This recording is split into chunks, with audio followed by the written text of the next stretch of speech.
無名騎士団 What is going on, FG3000? Back in the place to be, and welcome to Unknown Knigts. So Unknown Knigts is a prime example that a game sometimes is more than just a sum of its parts, right? Like if I told you guys that me and like half of my Discord is really enjoying playing this brand new game, you'd be like, dude, FG, tell me more. All right, sit down, check this out. It is a pixel-based hero collector with idle functionality and city building mechanics, dude. I bet you can't wait to download it. Well, you shouldn't wait to download it, and you should download it right now because I've been having a lot of fun with Unknown Knigts. So let's go ahead and jump on in. So far, I've been showing you a few of the characters I've done collected and a few that I haven't collected just yet. Really high quality pixel art. I know this is going to be, you know, acquired taste for a lot of you guys, and I know pixel art isn't for everyone, but I do think that these pixel art designs are well done. They have a lot of detail, a lot of personality, and these little guys literally have voice acting, like hardcore voice acting at that, right?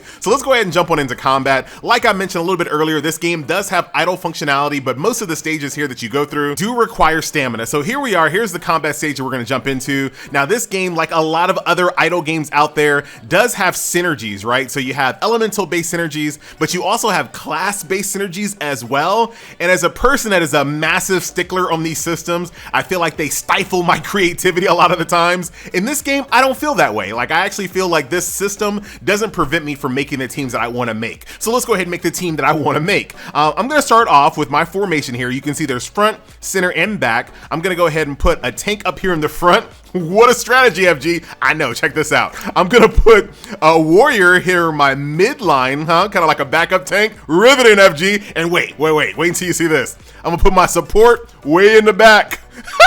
My range DPS also in the back, and my rogue, you might be thinking mid, but that's because you don't know the strategy like FG know the strategy. I'm putting my rogue here in the back because she can teleport. So let's go ahead and spend our 20 bread and do some combat. ララララララ俺の私に続け私に続け我らアイスファング部族に敗北はない So that's basically combat here in the world of Unknown Knigts, right? So nothing really crazy. Most of the strategy comes from your formation, your team, your synergy, and how you set them up on the board. From that point on, you just throw that bad boy in autoplay and let it go. Now, I could get a little bit more mileage out of my rogue because she can reset her cooldowns every single time she kills somebody with an ultimate, but I'm just autoing this bad boy, and I'm still having a good time regardless. All right, so I completely cleared out the frozen plains. If we go over here to the world map, you can see all of the different biomes here, right? We have the kingdom, forest, frozen, lava. We have an island stage, a desert stage, a mecha stage, very cool. And then the abyssal nightmare. And of course, there's normal and hard difficulties. When it comes to quality of life, this bad boy has it. Check this out. A campaign-wide screen UI. All of the campaign stages that I have cleared 3-star that actually have drops such as, you know, runes and then character shards, I can easily sweep these bad boys from right here. Look at this. You looking? I can sweep right here. Dude, I'm actually feeling slightly more lazy. I wish I could just sweep the entire like campaign all at once. But you know what? I'll take what I can get. But very, very nice. Easy to sweep all of this. And the same thing when it comes to hard stages here as well. These are where your runes are going to drop. Oh, what is this? What is this 1-star? How embarrassing. Hold on. Let me jump back in here real quick. Let me go ahead and remedy this right fast. ララララララ俺の鋼のような石で私に続けララララララ我らアイスファング部族に敗北はない Exactly, winner. Exactly. I couldn't have said it better myself. And then, boom, max sweep. You're done and you're done. So that is the campaign. Very straightforward. Normal and hard difficulties. 3-star the stages. Go back and sweep them. Get more materials. Get stronger and keep it pushing. Like I said earlier in the video, once again, I know this game doesn't really do anything just like completely crazy that blows your mind. But all together, I'm really enjoying this package here. Now, these are going to be your daily resource grinds. Every single game has it. And this kind of gives you a test to kind of see where you are. This is kind of like a DPS rush stage for me. I should probably drop my support and use another DPS so I can get this guy down. He starts going a little crazy right now. You can see him kind of getting enraged. And I'm not gonna be able to beat him on video. Come on, Winter! Let's do it! Oh, come on, come on, come on.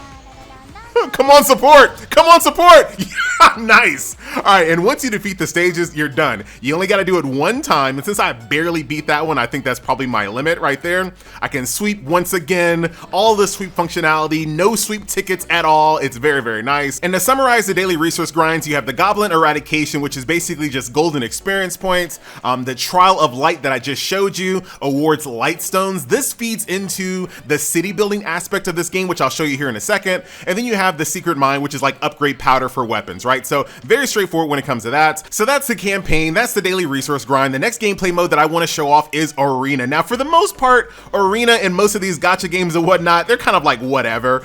In this game, it's slightly more than just whatever. So it's 2-squad Arena. So here's my first squad, here's my second squad against their first and second squad, best 2 out of 3. Now, something interesting happens if you tie the first 2 matches. Let's see if that's gonna happen here. And if not, I'll make it happen. All right, so my first team looks like they are good to go. Get him, Winter. Winter is so good, dude. Like I said, every single time she kills somebody with her ultimate, she resets her cooldown and she can get crazy, right? So my first team beat his first team, and now my second team is gonna go against his second team, and I don't think they gonna make it. So once again, remember, this is best 2 out of 3. So how do we decide the tiebreaker? Well, I'll give you one guess, my friends. You ready? You ready to guess? Hold on. Dude, don't win, team. Don't win. Dude, we won. Dang it. Hold on. All right, so this finally happened. So this took me a while for this to happen, right? So they won 1, I won 1. The tiebreaker match, get this, is whoever is left. Right, whoever is still alive after both encounters decides the tiebreaker match. I like that quite a bit. I don't think I've really seen a game do that before. So that is Arena, that is PvP, and I actually care about Arena PvP in this game more than a lot of other games out there, right? So win PvP encounters, get PvP currency, as you guys might expect. You can use that in the little PvP shop to buy things like EXP scrolls, gold, and look at that, some summons too, some weapon summons. Speaking of weapon summons, not yet. And then lastly, on the gameplay front, there's a gameplay mode called Expedition, which at first I thought was like some dispatch mode, but it's not. It's actually a labyrinth style gameplay mode. So we'll go ahead and just rip through this encounter real fast here. Dude, I'm about to lose a guy. Oh, he's dead. It's all right. I need to bring a healer into this one, I think. Let's see if we can destroy these guys here. Get him, Winter. Get him, Winter. Dude, she's so good. If you're gonna re-roll until you get my girl Winter there. She's fantastic.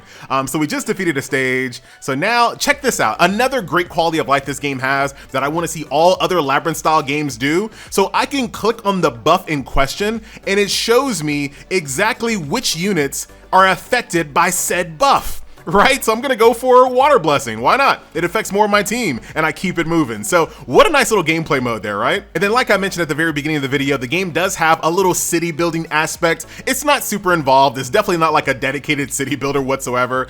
So you have your castle wall. This represents your idle functionality, right? So you put your strongest DPS units up here to guard the gates. They defeat enemies all day long, or up to 600 minutes, I should say. Patooey. But then you get a bunch of offline rewards, and just like in a lot of these idle games, you can do a little quick battle as well to get even more rewards and more offline goodies. So very straightforward there. Now, as far as your actual manor, your city building, it's all tied to your main castle. Think of this as like your main base of operations. As you beat that big massive paladin I showed you about, you get these little light stones, and you use these light stones to upgrade your knight castle. And eventually this knight castle goes from level 1, 2, 3, 4, and 5, etc., etc. And based on the level of your knight castle dictates what you can actually build on these plots, right? So once again, just like a city builder, right?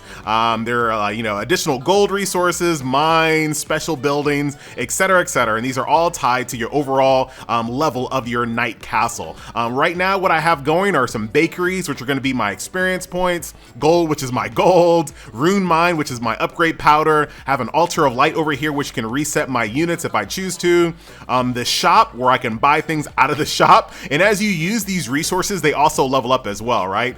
So here's my training center. I have units here that are training, getting experience points, and eventually I will get to the point where I can upgrade this bad boy to the next level, which then makes getting EXP for my side units even easier. And you can see here, there is tons of ads to watch as well. Now, if I do plan on playing this game beyond the Honkai Star Rail launch, like if I'm still playing this game in a week, I'm gonna go ahead and buy this ad removal package. The game I think is solid enough to warrant, you know, a small purchase, not financial advice. So I think I would get the most bang for my buck by removing all of the ads, because there's so many different places where you have to, well, you don't have to, where you can watch ads to get more. So I feel like that would be a good way to kind of increase my overall enjoyment of the game, right? So that is that. Speaking of enjoying the game, let's enjoy some summons. So we do have this assassin banner. I don't really need another assassin because winter is just so good. But I do have some currency here, so we'll go ahead and do a little token summon here, and I'll let that full summon animation play out. Get it, bartender. Serve me a mango margarita frozen with a Grand Marnier floater. That's pretty specific, FG. It is. Oh yeah, by the way, it's a shard-based hero collector as well. You can get full heroes, you can, but for the most part, you're gonna be getting shards, right? But you know, these characters are farmable as well, so I mean, it doesn't bother me that much, but I know for a lot of people, it's kind of like a deal breaker. I'm gonna do a weapon summon real fast, because this game does have some pretty awesome weapon skills. Let's see if I can get a legendary. And I wanted to show you the other summon animation. No legendary, come on.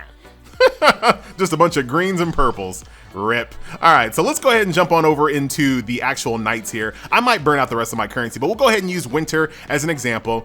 So very straightforward. You can level up by using gold and EXP scrolls. There you go there. Here is winter's legendary weapon. And this is such a big deal in this game because getting their legendary weapon unlocks an additional skill here, right? So this is the skill that unlocks when she has that weapon. Let me show you a character that does not have one, see? So it's a real big deal to get these characters' legendary weapon slot unlocked because you get a whole nother skill, right? So it takes these characters to another level.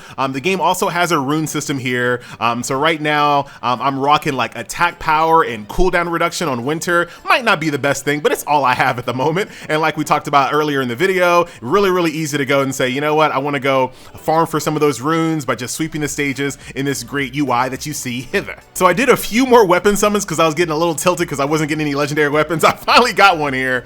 Hopefully it's for someone that I actually have. It is not, but I hear he's pretty good. He's actually pretty good, but I don't even have him. Dang it, dude. You know what? I'm gonna do some more hero summons. I don't want to do the rate up one. Let's just do open all. Let's just spam this out. Here's a few. See, there's some full heroes there. Non-shard. And then all of my currency, all gone. That is gonna be a little cute little healing lady there, little druid. So that will do it, my friends. A nice little look at Unknown Knigts. Like I said, you know, when you're just looking at the game, you're looking at screenshots, maybe even video, it doesn't look like the game would be that much better than any other hero collector that you've ever played, but there's just something really charming about this game that's keeping my interest. So I highly recommend giving this one a shot. So that is it. My name is FG3000, and I'll see. Is my name FG3000 in this game, or is it FG, bruh? Let me double check. This is very important. This is very, it's FG, bruh. Well, I guess it's not the biggest stamp of approval you ever seen, you know what I'm saying? All right, so I am out, and I will see you guys in the next video. Later.